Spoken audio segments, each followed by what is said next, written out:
मरियम नवाज़ की ज़िंदगी से लफ्ज़ इमरान खान निकल जाता है तो मरियम नवाज़ की ज़िंदगी बिल्कुल एक बेवा की तरह हो जाएगी। और जहाँ तक रही बात प्लास्टर की, तो तुम्हारे बाप के प्लेटलेट्स की बात कर लेते हैं जो आज तक काबू ही नहीं आ रहे। आवाम को थोड़ा आगाह कर दिया करो अपनी बाप की सेहत के बारे में भी। जो इंसान अपने भाई की हुकूमत होते हुए पाकिस्तान नहीं आ सकता और जिसने अपनी बेटी को फेस सेविंग के लिए भेजा है, उससे ज़्यादा बुज़दिल कोई नहीं हो सकता।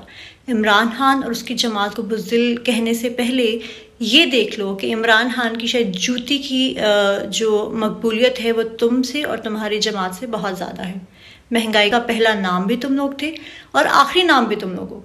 जब से तुम्हारा चाचा और तुम्हारा समधी इस पाकिस्तान पे मुसल्लत हुए हैं, तब से गरीबों की हड्डियों से खून चूस कर खा चुके हैं। और ढिठाई की हद ये है कि तुम लोग कुर्सी से भी नहीं उतरते और बातें करते हो इमरान खान की। जिस स्पीड ऑफ लाइट से बाजवा साहब अर्श से फर्श पर घिरे हैं, इसकी मिसाल कहीं नहीं मिलती। और जिस तरह से आपने मरियम नवाज़ को ऑडियोज़ और वीडियोज़ की दौड़ में हराया है, इसकी भी मिसाल कहीं नहीं मिलती। आप आवाम को ये चीज़ बता दें कि इस आवाम ने आपके साथ क्या बुरा किया था कि बुग़्ज़ इमरान में आपने पूरा मुल्क ही डुबो दिया।